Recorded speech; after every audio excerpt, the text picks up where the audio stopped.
Sebenarnya yang dia iri akan sama saya sih cuma karena saya manusia. Sedangkan dia berwujud lain. Dia maunya itu jadi manusia macam saya supaya bisa sama-sama dengan keluarga. Ya karena kita anggap di sana ya sebagai manusia, tidak dianggap binatang. Makanya dia layak kalau mau dikuburkan seperti manusia. Cuma hanya wujudnya saja yang buaya, tapi sebenarnya jiwanya itu manusia. Ini bukan cerita fiksi, tapi kisah nyata yang dialami Pasar Kawi dari Luwuk Banggai, Sulawesi Tengah. Kisah bagai legenda itu terjadi tahun 2004 saat Nyonya Rosmawati melahirkan bayi kembar. Satu berwujud manusia, satu lagi buaya. Pernikahan Sarkawi Arsabadi dengan Rosmawati adalah pernikahan biasa-biasa saja. Tapi kelahiran putrinya menjadi luar biasa karena kembar dengan seekor buaya. Sebuah fakta yang menurut Pak Sarkawi menjawab bahwa leluhurnya memiliki keturunan buaya. Kalau mau diambil secara orang tua sejarah, ya kan memang kita punya keturunan seperti itu. Buaya.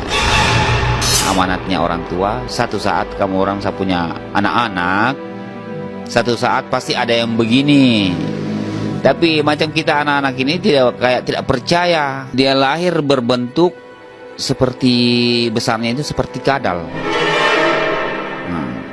Kalau si wiranya itu memang memang normal, manusia biasa.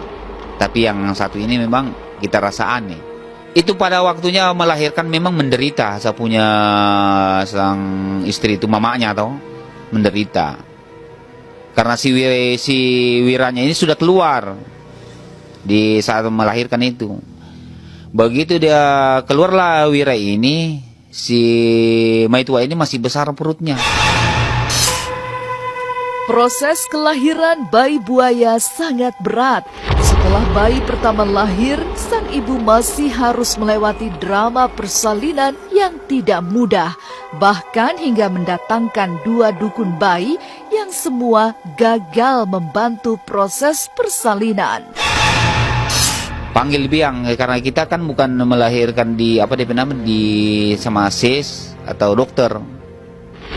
Sana dukun kampung. Jadi kita panggil itu dukun satu. Dia bilang, "Bebel, tidak bisa." Panggil lagi yang kedua. Dusun yang kedua. Juga tidak bisa. Nanti ini kita panggil itu orang tua kampung itu kurang lebih 100 tahun umurnya itu kakek itu. Itulah yang bisa mengeluarkan itu sang wirdanya itu yang wujud buaya itu. Wira dulu yang keluar, baru kemudian wirda. Begitu dia begitu dia lahir, kita tidak simpan di rumah. Karena kita melihat kehidupannya itu dia rupanya di air. Jadi kita lepaslah di air. Tidak bermalam di rumah. Tetapi itu orang tua mengatakan, dia bilang rebuskan telur. Baru dibawa turun di koala. Nah, dikasih turun di koala dengan itu telur. Saya bertanya lagi sama itu kakek itu. Saya bilang, itu telur buat apa? Dia bilang itu untuk pengganti air susunya mamaknya, ibunya.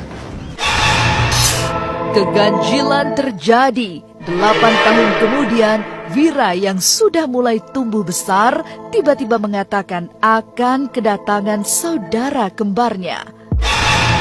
Pada waktu itu, begitu kita lepas, umur 8 bulan si Wira ini, kita ke sini, ke Sulawesi Tengah, ke Sulawesi Tengah, umur 8 tahun, kemasukanlah ini kembarnya. Kembarnya kemasukan mengatakan bahwa, "Bapak, saya punya saudara datang." Saya cuma jawab, saya bilang iya, saya bilang Wira. Saya bilang itu adik-adikmu ada. 3 kali berulang-ulang dia katakan seperti itu. Nanti si Wiranya mengatakan bahwa saudara kembar saya yang datang. Sebenarnya saya mau merahasiakan karena dia itu seorang perempuan. Jangan sampai begitu dia dewasa dikatakan bahwa kamu itu kembar buaya. Jadi itu sebenarnya kita sembunyi. Tapi dia tahu sendiri. Saya itu tahu nanti sudah besar, baru saya tahu kok saya punya kembar. Saya tahu pokoknya lalu itu setahu saya waktu masih kecil. Tiba-tiba saja ada saya lihat macam saya begitu, cuma bedanya dia tak bisa orang lihat. Setelah kembali berkumpul, kehidupan Wira dan Wirda tak ubahnya saudara kembar yang sangat dekat. Tapi benarkah Wirda yang berwujud buaya diperlakukan layaknya manusia? Wirda yang berwujud buaya selanjutnya menjalani hari-hari bersama Wira yang tumbuh menjadi remaja. Wirda yang seekor buaya juga mendapatkan perlakuan sama seperti kembarannya. Apalagi Wira merasa saudara kembarnya itu pada hakikatnya memang memiliki jiwa seperti manusia. Sebenarnya yang dia iri akan sama saya sih cuma karena saya manusia. Sedangkan dia berwujud lain. Dia maunya itu jadi manusia macam saya supaya bisa sama-sama dengan keluarga. Makanya jauh-jauh dia cari orang di sini supaya bisa berkumpul. Tapi alhamdulillah dia bisa dapat orang di sini, dia so bersyukur, dia so senang, so ketemu DP keluarga semua kan. Pernah saya satu kali memang bermimpi, mimpi memang itu cantik sekali orangnya, rambutnya panjang, begitu. Memang pernah saya mimpi sekali sama ini Wirda ini. Hanya orang-orang tertentu saja yang bisa lihat. Dia manusia seperti orang, cuma rambutnya panjang, kulitnya halus. Kalau muka sih hampir sama dengan saya. Perlakuan terhadap Wirda yang tak ubahnya manusia juga dilakukan oleh para tetangga Sarkawi. Mereka biasa bermain-main dengan buaya Wirda tanpa rasa takut. Makanan Wirda juga makanan manusia pada umumnya. Kasih minum air panas, kasih makan nasi, apa saja yang kita makan, kita berikan, dia makan. Tempat tidurnya di sini, di kamar ini tempat tidurnya, ini tempat tidurnya. Biasa dengan teman-temannya. Juga ada juga tempat permandiannya si Wirda. Nah, permandiannya si Wirda di bak ini. Ini baknya yang kita buatkan. Jadi kalau dia mau dari tempat tidur mau rasa berak atau rasa kencing, dia lari ke baknya. Biasanya kita lagi yang peluk-peluk dia, tidak membahayakan, tidak takut. Kita selalu pegang-pegang.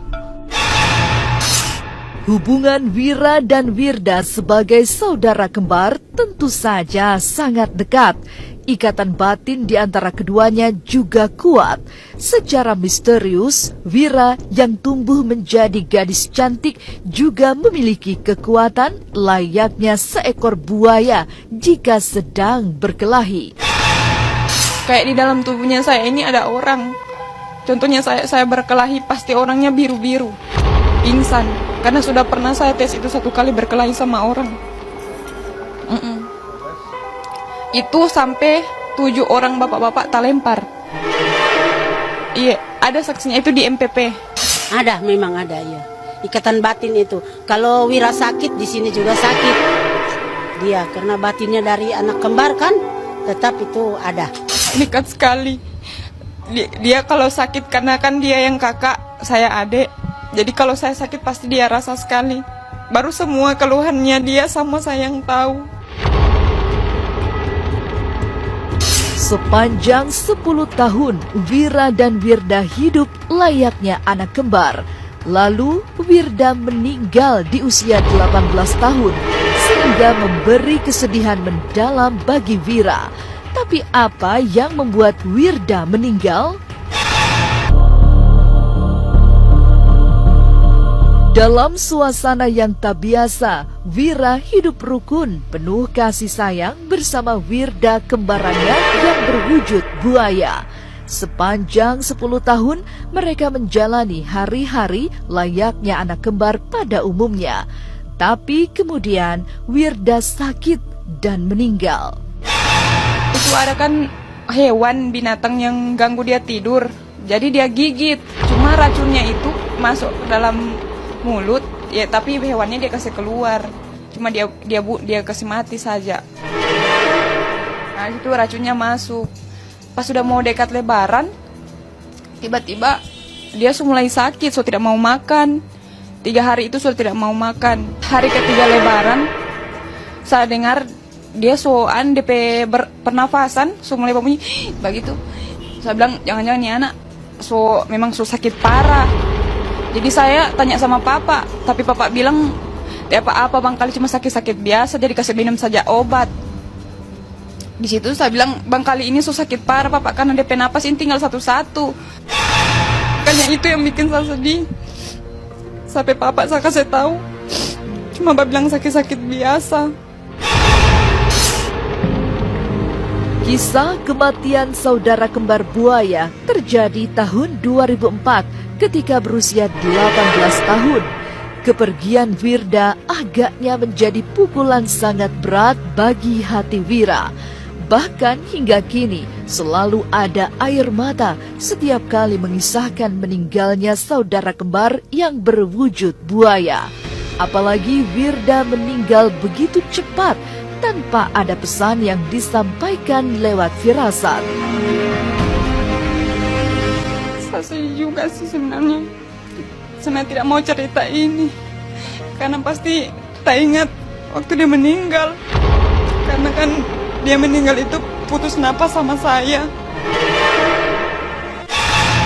Tidak ada sama sekali pesan.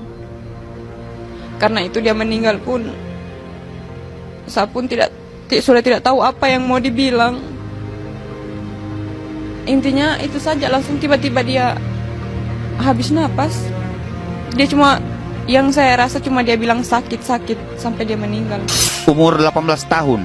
Sekalinya dia meninggal, kasihan macam kita, artinya keluarga yang ditinggalnya Wirda itu semua rasa sedih. Ya, menangis karena sudah ditinggalkan, walaupun wujudnya kelihatannya itu binatang tapi nuraninya itu manusia. Selama 10 tahun hidup di lingkungan manusia, karena lahir dari rahim seorang manusia, meninggalnya Wirda juga diperlakukan seperti manusia. Seluruh proses pengurusan jenazah Wirda dilakukan taubahnya manusia meninggal. Meski berwujud buaya, Wirda dimandikan, dikafani, serta dikuburkan layaknya manusia.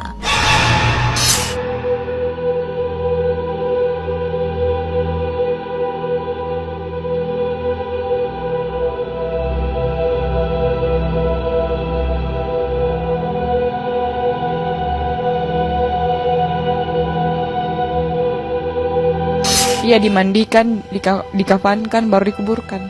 Cuma dia tidak diazankan, karena dia kan tidak ditahu sembahyang atau tidak. Masih banyak yang saya mau bikin sama dia, tapi tidak tercapai karena saya meninggal duluan.